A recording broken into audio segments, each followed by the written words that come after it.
तो अब हम बात करेंगे आज यहाँ पर कक्षा 10 के एनसीईआरटी पाठ्यक्रम के जो है कि चैप्टर नंबर 10 की। चैप्टर नंबर जो 10 है वो ये है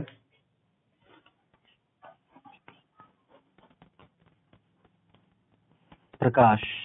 चैप्टर नंबर 10 में हम प्रकाश के बारे में पढ़ेंगे और साथ ही पढ़ेंगे प्रकाश का अपवर्तन, प्रकाश का परावर्तन और प्रकाश का अपवर्तन।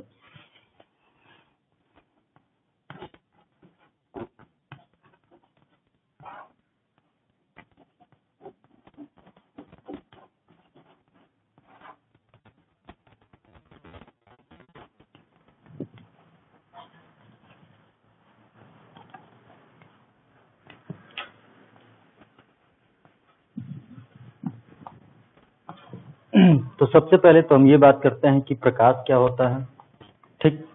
उसके बाद हम बात करेंगे कि प्रकाश का गुण क्या होता है, प्रकाश के गुण हम बात करेंगे।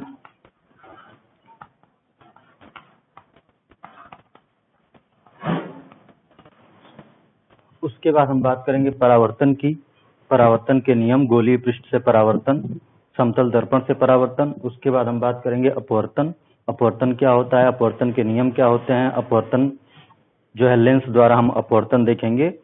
तो ये सब पूरी जो घटनाएं हैं ये सब हमें पढ़नी है प्रकाश में, ठीक है। तो हम सबसे पहले बात करते हैं प्रकाश। प्रकाश होता क्या है? तो साधारण भाषा में अगर देखा जाए तो लोग कह सकते हैं कि प्रकाश एक ऐसा साधन है जिसके माध्यम से वस्तुएं देखी जा सकती हैं, क्योंकि आप जानते हैं कि जब प्रकाश की अनुपस्थिति होती है तो प्रकाश की अनुपस्थिति में हमें कोई भी वस्तु दिखाई नहीं देती है। जैसे आप एग्जाम्पल रूप में देख सकते हैं कि रात होती है तो रात में सूर्य का प्रकाश अनुपस्थित होता है तो हमें वस्तुएं अंधेरे में दिखाई नहीं देती हैं। लाइट रूम हो गया तो रूम में अगर लाइट है तो मतलब प्रकाश है तो वस्तुएं दिखाई देंगी, अगर लाइट नहीं है अर्थात प्रकाश अनुपस्थित है तो वस्तुएं नहीं दिखाई देंगी। लेकिन थोड़ा अगर और विस्तृत बात करें तो प्रकाश एक प्रकार की ऊर्जा होती है जो हमारे आंखों पर संवेदन प्रकट करती है, जिसकी सहायता से हम वस्तुएं देख पाते हैं। तो प्रकाश क्या है?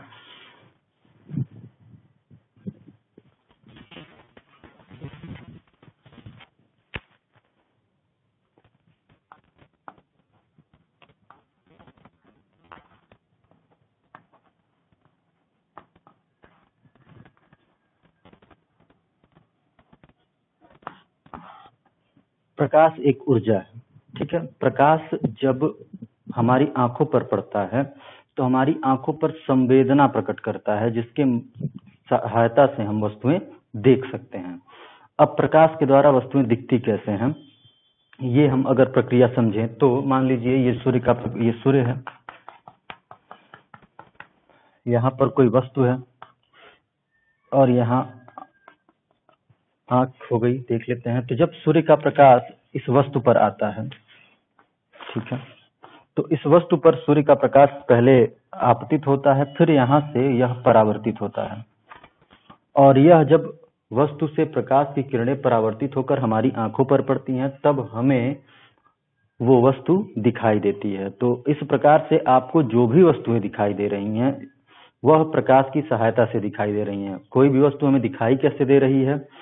सर्वप्रथम प्रकाश, सूर्य का प्रकाश उस वस्तु पर पड़ रहा है और वहां से वह प्रकाश उस वस्तु से परावर्तित होकर हमारी आंखों पर पड़ रहा है, जिसकी सहायता से हमें वस्तुएं दिखाई दे रही हैं, ठीक है। एक बार फिर से, तो प्रकाश है क्या? प्रकाश एक ऊर्जा है, ठीक है, और यह हमारी आंखों पर पड़ने के पश्चात संवेदना प्रकट करता है, जिसकी सहायता से हम वस्तुएं देख सकते हैं।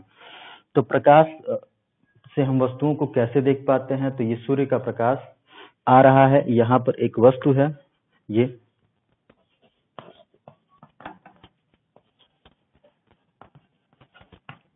हमारा सूर्य। तो वास्तव में जो भी हमें वस्तुएं दिखाई दे रही हैं वो सूर्य के प्रकाश की सहायता से ही दिखाई दे रही हैं, ठीक है। तो ये सूर्य है, सूर्य का प्रकाश वस्तु पर आ रहा है, वस्तु से यह परावर्तित होकर हमारी आंखों पर पहुंच रहा है और हमारी आंखों पर पहुंचने के पश्चात यह वस्तु हमें दिखाई दे रही है। तो इस प्रकार प्रकाश की उपस्थिति में वस्तुएं हमें दिखाई देती हैं। इस प्रकार प्रकाश की उपस्थिति में वस्तुएं हमें दिखाई देती हैं। अब इसके बाद बात करते हैं प्रकाश के गुण की, कि प्रकाश का क्या क्या गुण होता है।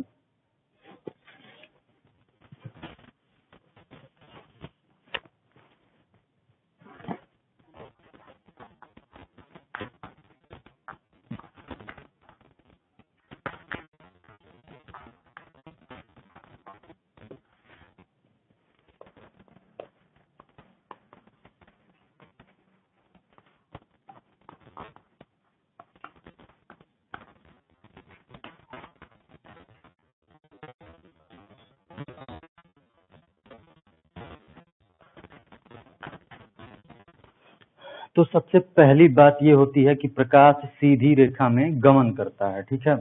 प्रकाश सीधा चलता है। अब इसको हम सिद्ध कैसे करें कि प्रकाश सीधी रेखा में गमन कैसे करता है। तो हमें दिखाई देती है छाया। छाया बताती है कि प्रकाश सीधी रेखा में चलता है। तो इसे देखते हैं इसे कैसे। मान लीजिए कोई वस्तु है और यहाँ प्रकाश इस पर पड़ रहा है, ठीक है। यह वस्तु है, ऑब्जेक्ट, और प्रकाश यहाँ पर आ रहा है, इस वस्तु पर पड़ रहा है, ठीक है। तो यह वस्तु क्या करेगा, इस प्रकाश को रोक लेगा, ठीक है। यह वस्तु इस वस्तु के क्राइटेरिया में, इस वस्तु के क्षेत्र में जितना भी प्रकाश आ रहा है उसको रोक लेगा। फलस्वरूप यहाँ इसकी छाया बन जाएगी, अर्थात इस वस्तु के पीछे उतनी दूरी तक, उतने क्षेत्र तक प्रकाश नहीं आ पाएगा, अर्थात प्रकाश अनुपस्थित रहेगा और यहाँ पर प्रकाश होगा, ठीक है। तो यहाँ हमें इस वस्तु की क्या मिलेगी, छाया, ठीक है। तो इससे छाया बनना, किसी भी वस्तु का छाया बनना हमें बताता है कि प्रकाश सीधी रेखा में चलती है, ठीक है। अगर प्रकाश सीधी रेखा में न चलती तो छाया नहीं बनता, ये भी हम समझ ले कैसे। मान लीजिए अगर प्रकाश सीधी रेखा में गमन न करती तो यह वस्तु है, प्रकाश आता, ठीक है। प्रकाश अगर सीधी रेखा में न चलता तो यहां से ऐसे मतलब छाया नहीं बनता, ठीक है। प्रकाश अगर सीधी रेखा में चलता तो यह किसी भी दिशा से आकर यहाँ पर उजाला करता, ठीक है। इस प्रकार किसी भी वस्तु की हमें छाया प्राप्त नहीं होती। तो किसी भी वस्तु का छाया बनना हमें बताता है कि क्या, प्रकाश सीधी रेखा में गमन करता है, ठीक है। तो प्रकाश का ये पहला गुण हो गया कि प्रकाश सीधी रेखा में गमन करता है। अगर हम दूसरा देखें तो प्रकाश विद्युत चुंबकीय तरंगों के रूप में चलता है। प्रकाश विद्युत चुंबकीय तरंगों के रूप में चलता है, ठीक है।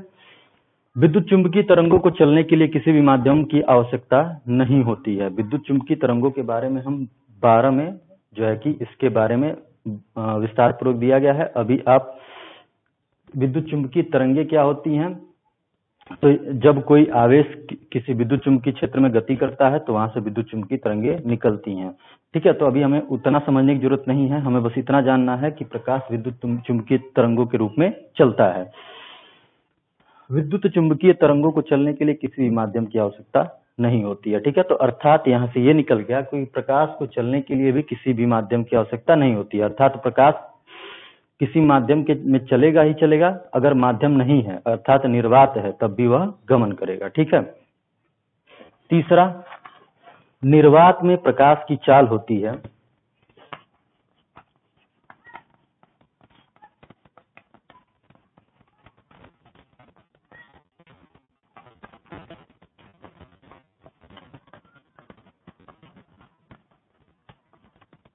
तीन गुणे 10 के घाते 8 मीटर प्रति सेकंड, या इसे 3 लाख किलोमीटर प्रति सेकंड भी कह लेते हैं, ठीक है। तो प्रकाश की चाल जो होती है 3 गुणे 10 के घाते 8 मीटर प्रति सेकंड होती है। इसके बाद चौथे गुण की बात करें तो जब प्रकाश एक माध्यम से दूसरे माध्यम में गमन करता है, ठीक है, जब प्रकाश एक माध्यम से दूसरे माध्यम में गमन करता है तो उसके मार्ग में परिवर्तन होता है, ठीक है। यह इसी घटना को हम अपवर्तन कहते हैं, इसे हम अपवर्तन में अच्छे से समझेंगे, ठीक है। तो अभी फिलहाल इतना ही कि जब प्रकाश एक माध्यम से दूसरे माध्यम में गमन करता है तो वह अपने मार्ग से विचलित होता है। पांचवा लिख देते हैं,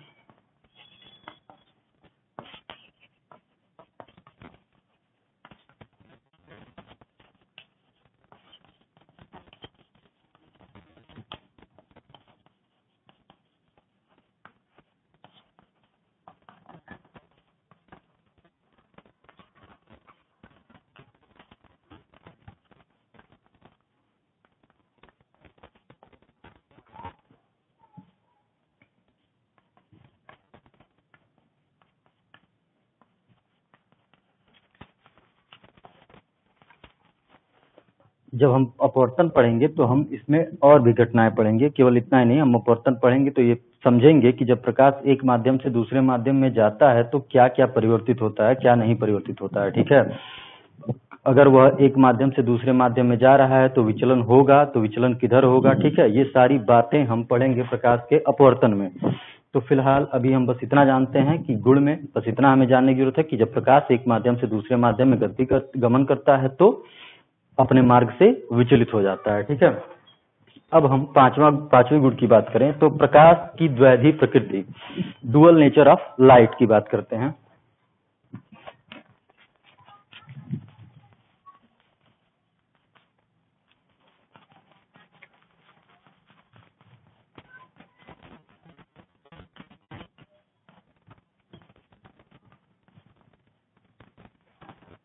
आप वीडियो पॉज करके नोट्स बना लीजिएगा। ठीक है, प्रकाश द्वैध प्रकृति प्रदर्शित करता है। अब हम समझते हैं कि द्वैध प्रकृति होती क्या है। ठीक है, तो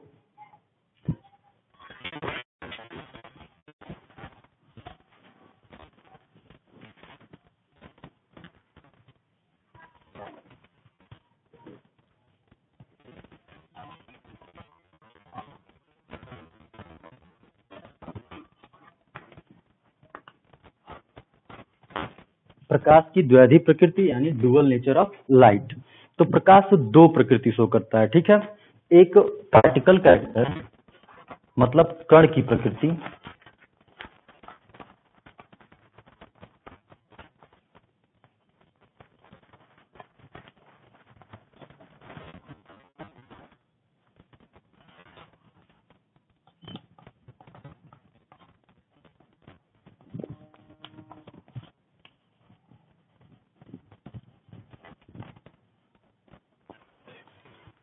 प्रकाश दो प्रकृतियां शो करता है, प्रदर्शित करता है। एक कण प्रकृति जिसे हम पार्टिकल नेचर कहते हैं या पार्टिकल कैरेक्टर, और एक तरंग प्रकृति जिसे हम वेव नेचर कहते हैं। ठीक ना, पार्टिकल नेचर का मतलब कि ऐसी घटना है जिसमें प्रकाश कण के समान व्यवहार करता है। ठीक है, और कुछ ऐसी घटनाएं होंगी जिसमें प्रकाश तरंग की भांति व्यवहार करेगा। ठीक है, तरंग के बारे में आपने पिछली कक्षाओं में पढ़ा होगा। प्रकाश कुछ घटनाओं में कण के भांति व्यवहार करता है और प्रकाश कुछ घटनाओं में तरंग की भांति व्यवहार करता है। जैसे जब हम परावर्तन, अपवर्तन, विवर्तन जो कि आपका 12 में है, ये सब पढ़ेंगे तो वहां पर प्रकाश जो है तरंग की भांति व्यवहार करता है। ठीक ना, हम 12 में ये सब कुछ पढ़ेंगे, तरंग प्रकृति और परावर्तन कैसे होता है, अपवर्तन कैसे होता है। ठीक ना, ये सब हम 12 में पढ़ेंगे, लेकिन हम फिलहाल यहाँ ये जानेंगे कि परावर्तन होता क्या है, अपवर्तन होता क्या है, होता कैसे है। तो ये सब हमें 12 में पढ़ना है। और प्रकाश का परावर्तन अपवर्तन की जो घटनाएं हैं वह किस प्रकृति के कारण होती हैं, तरंग प्रकृति के कारण होती हैं। तो मैं नीचे लिख देता हूँ कौन कौन सी घटनाएं तरंग प्रकृति के कारण होती हैं। प्रकाश का परावर्तन, अपवर्तन, विवर्तन, व्यतिकरण। ठीक है, ये दोनों घटनाएं हम पढ़ लेंगे, इसके बारे में थोड़ा बहुत आप लोगों को बता दूंगा कि विवर्तन होता क्या है। ठीक है, ये दोनों घटनाएं हमें विस्तृत रूप में पढ़नी है कक्षा 10 में, परावर्तन और अपवर्तन। ठीक ना, विवर्तन के बारे में थोड़ा बहुत बता दिया जाएगा। व्यतिकरण आपको 12 में पढ़ना है। ठीक है, तो ये चार घटनाएं जो हैं, इन घटनाओं में प्रकाश जो है तरंग की प्रकृति प्रदर्शित करता है। ठीक है, मतलब जब ये घटनाएं होंगी तो प्रकाश किसकी तरह व्यवहार करेगा, तरंग की भांति। कण की प्रकृति में भी बहुत सारे एग्जाम्पल्स हैं, लेकिन उसमें सबसे जो मेन एग्जाम्पल है उसको हम कहते हैं फोटो इलेक्ट्रिक इफेक्ट, प्रकाश वैद्युत प्रभाव।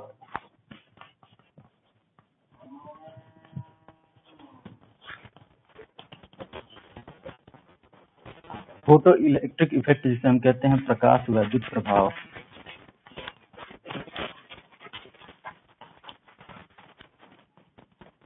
आइंस्टीन ने इसे समझाया था कि प्रकाश वैद्युत प्रभाव होता कैसे है। ठीक ना, प्रकाश वैद्युत प्रभाव होता क्या है, अगर हम इसे समझें, अगर बेसिक लेवल पे, तो समझ लीजिए ऐसे है कुछ कि एक मेटल प्लेट है, एक धातु की प्लेट है, यहाँ पर प्रकाश की तरंगे पड़ेंगी। ठीक है, तो यहाँ से इलेक्ट्रॉन उत्सर्जित होते हैं। जब धातु की प्लेट पर प्रकाश की तरंगे पड़ती हैं तो यहाँ से क्या उत्सर्जित होते हैं, इलेक्ट्रॉन्स। इस पूरी घटना को हम कहते हैं प्रकाश वैद्युत प्रभाव। ये बस मैं बेसिक लेवल पे समझा रहा हूँ, ठीक है, इतना ही नहीं है ये।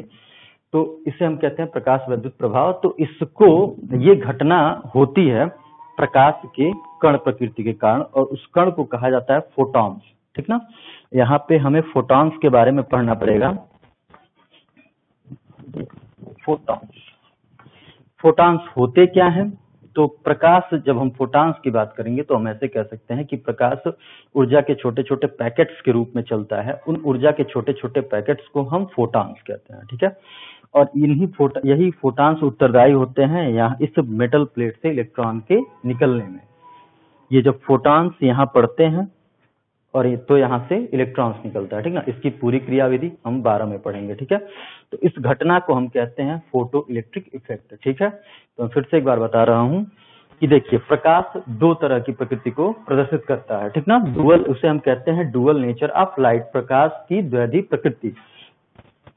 तो प्रकाश द्वैधी प्रकृति जो प्रदर्शित करता है उसमें से एक होता है कण की प्रकृति, जिसे हम पार्टिकल नेचर कहते हैं, और एक होता है तरंग प्रकृति, जिसे हम वेव नेचर कहते हैं, ठीक है। तो तरंग प्रकृति में क्या होता है, यहाँ पर इन घटनाओं में प्रकाश तरंग की भांति व्यवहार करेगा, ठीक है। तरंग प्रकृति में क्या होगा, प्रकाश किसकी तरह व्यवहार करेगा, तरंग प्रकृति की तरह, जैसे तरंग की तरह। जैसे घटनाओं का कौन कौन सी घटनाएं हैं जिसमें प्रकाश तरंग की भांति व्यवहार करेगा, तो कुछ उसमें से घटनाएं हैं, परावर्तन हुआ, अपवर्तन हुआ, विवर्तन, व्यतिकरण। तो ये जो घटनाएं हैं वहां पर प्रकाश, ध्रुवण भी इसमें आ जाता है। एक घटना होती है ध्रुवण, ठीक है। अच्छा, अब तरंग, इसमें आगे थोड़ा बता दूं कि अब ये बात आती है कि भाई प्रकाश अगर तरंग है तो कौन सी तरंग है, ठीक ना। आपने पढ़ा होगा कि तरंगे दो प्रकार की होती हैं, एक अनुप्रस्थ तरंग और एक अनुदैर्ध्य तरंग, ठीक है। तो अनुप्रस्थ है कि अनुदैर्ध्य है, ठीक ना। तो पोलराइजेशन में ये जो ध्रुवण वाली घटना है, यहाँ पर सिद्ध होता है कि प्रकाश कौन सी तरंग है, अनुप्रस्थ, ठीक है। तो प्रकाश कौन सी तरंग है, एक अनुप्रस्थ तरंग। जब प्रकाश तरंग की भांति व्यवहार करेगा तो उसमें भी किस तरंग की भांति व्यवहार करेगा, अनुप्रस्थ तरंग की भांति, अनुदैर्ध्य तरंग की भांति व्यवहार नहीं करता है। तो प्रकाश तरंग की प्रकृति भी प्रदर्शित करता है और प्रकाश कण की प्रकृति भी प्रदर्शित करता है। और कण की प्रकृति किस घटना में प्रदर्शित करता है, तो बहुत सी घटनाएं हैं, जिसमें से मैंने एक घटना बताई, फोटो इलेक्ट्रिक इफेक्ट। जब हम पढ़ेंगे प्रकाश वैद्युत प्रभाव तो उसमें से एक घटना आएगी जिसका नाम है, जब हम कण की प्रकृति पढ़ेंगे तो उसमें एक घटना है फोटो इलेक्ट्रिक इफेक्ट, मतलब प्रकाश वैद्युत प्रभाव। और इस घटना में प्रकाश किसकी तरह व्यवहार करता है, कण की तरह, ठीक। और उस कण का नाम क्या है, फोटॉन्स। उस कण का नाम क्या है, फोटॉन्स, ठीक ना। फोटॉन्स होते क्या हैं, तो जब प्रकाश कण की भांति व्यवहार करता है तो उसमें कहा गया है प्रकाश के कणिका सिद्धांत में कि प्रकाश जो है ऊर्जा के छोटे छोटे पैकेट्स के रूप में चलता है, ठीक ना। प्रकाश ऊर्जा के छोटे छोटे पैकेट्स के रूप में चलता है, जिसे हम क्या कहते हैं, फोटॉन्स, ठीक ना। तो हम 12 में पढ़ लेंगे कि एक फोटॉन की एनर्जी क्या होती है, वगैरह वगैरह, जो भी उसके आगे की चीजें हैं, ये सारी 12 में मैंने बस आपको बता दिया, ठीक है। तो ये होता है डुअल नेचर ऑफ लाइट, ठीक है। तो ये प्रकाश के गुण में हम बात कर रहे थे। तो प्रकाश का पहला गुण हमने पढ़ा कि प्रकाश सरल रेखा में चलता है। दूसरा गुण पढ़ा कि प्रकाश जो होता है वो विद्युत चुंबकीय तरंगों की भांति व्यवहार करता है, ठीक ना। वो विद्युत चुंबकीय तरंगों के रूप में चलता है, अर्थात प्रकाश को चलने के लिए माध्यम की आवश्यकता नहीं होती है। प्रकाश जब एक माध्यम से दूसरे माध्यम में गमन करता है, ठीक है, तो उसके मार्ग में परिवर्तन होता है। जैसे देख लीजिए कैसे मैंने उसको नहीं समझाया।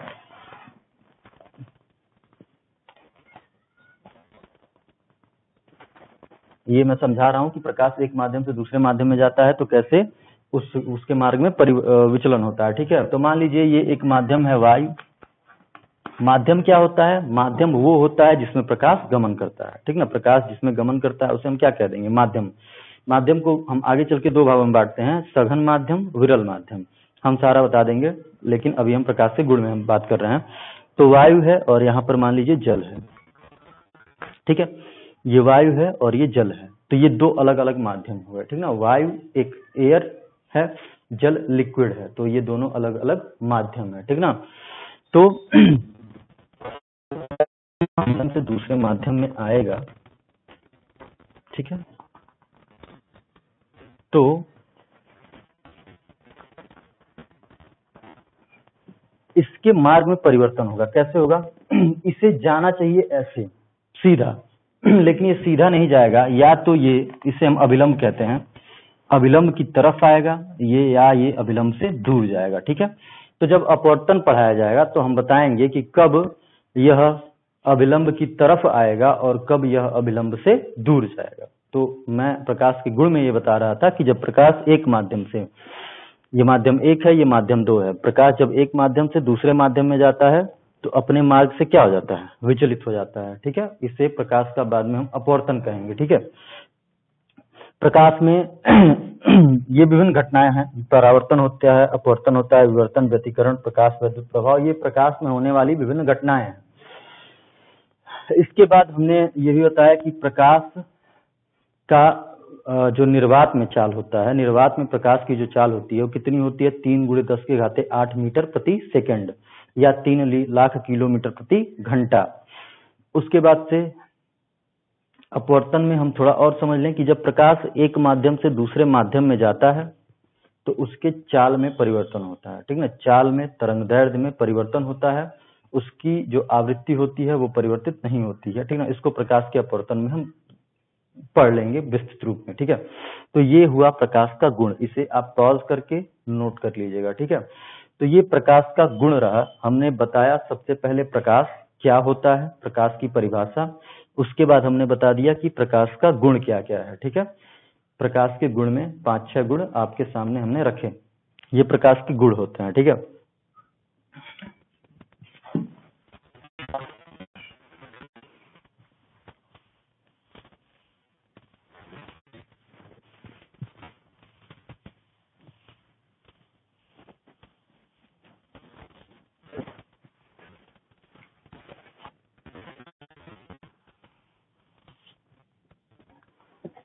अब हमें कक्षा 10 के लेवल पे हमें प्रकाश में 2 घटनाएं पढ़नी है, प्रकाश का परावर्तन और प्रकाश का अपवर्तन। ठीक है,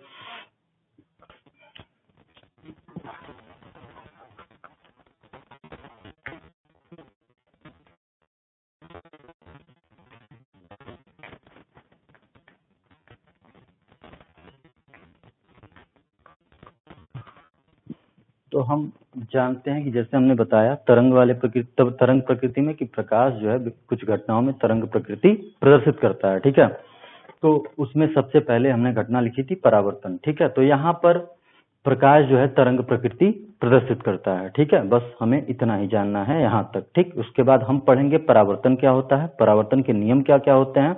उसके बाद परावर्तन, जब हम गोलीय पृष्ठों पे और समतल दर्पण पर परावर्तन की घटना देखेंगे, उसके बाद नियम का सत्यापन कर लेंगे और आगे बहुत कुछ पढ़ा जाएगा।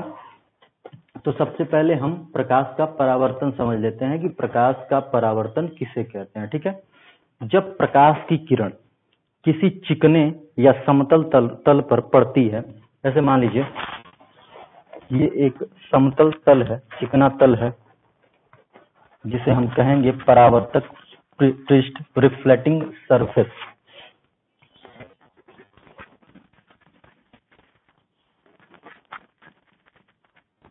ठीक है, परावर्तक पृष्ठ है ये। तो प्रकाश के परावर्तन में हम पढ़ने जा रहे हैं कि परावर्तन होता क्या है। ठीक है, तो ये एक चिकना तल है, जैसे आपके घर में एक चिकने तल के रूप में आप देख सकते हैं, जो सिंपल मिरर होगा आपके घर में, वो वहां पर ये प्रकाश के परावर्तन की घटना होती है। ठीक है, तो प्रकाश का परावर्तक तो वही जो सिंपल मिरर में जो आपका तल है, वही तल परावर्तक पृष्ठ की भांति कार्य करता है। ठीक ना, वहां भी परावर्तन की घटना होती है, वहां भी इसे समझा जा सकता है। तो ये है एक परावर्तक पृष्ठ। एक प्रकाश की किरण इस पृष्ठ पर आएगी। ठीक है, जिसे हम कहेंगे आपतित किरण।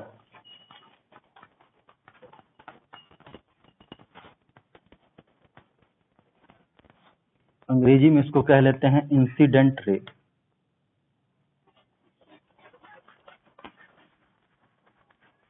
ये परावर्तक पृष्ठ, reflecting surface.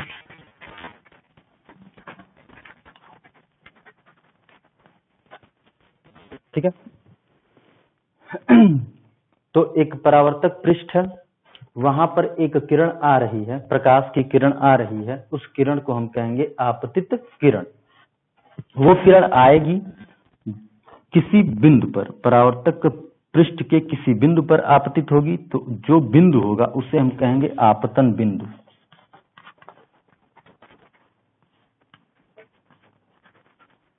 Point of incidence.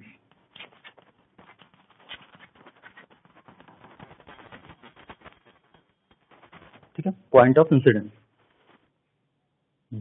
परावर्तक पृष्ठ के जिस बिंदु पर किरण आपतित होगी उसे हम कहेंगे आपतन बिंदु, पॉइंट ऑफ इंसिडेंस।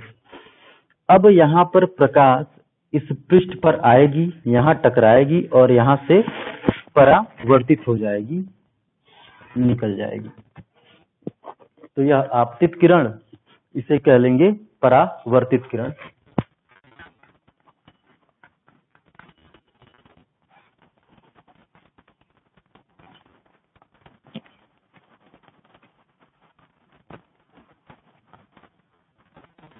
रिफ्लेक्टिंग रे।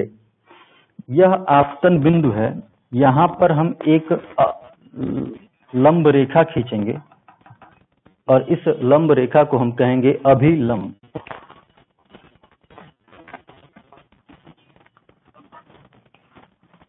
अंग्रेजी में कह देंगे इसको नॉर्मल।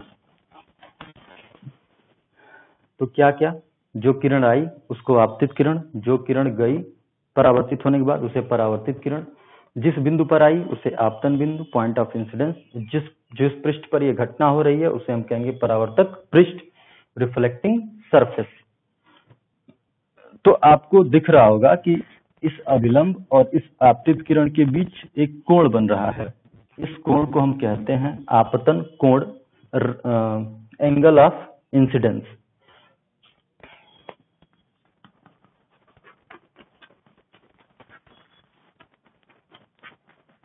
आपतन कोण। और आपको ये भी दिख रहा होगा कि इस अभिलंब और इस परावर्तित किरण के बीच एक कोण बन रहा है, जिसे हम कहेंगे आर परावर्तन कोण, angle of reflection, angle of reflection. तो ये पूरा परावर्तन की घटना का चित्र हो गया। ठीक है, आपतित किरण, परावर्तित किरण, अभिलंब, आपतन कोण, परावर्तन कोण, परावर्तक पृष्ठ और ये आपतन बिंदु। तो अब हम नियम बात कर लेते हैं। तो परावर्तन की घटना क्या होती है? तो जब प्रकाश की किरण किसी माध्यम में उपस्थित किसी परावर्तक पृष्ठ पर आकर टकराती है तो वह उसी माध्यम में वापस लौट जाती है।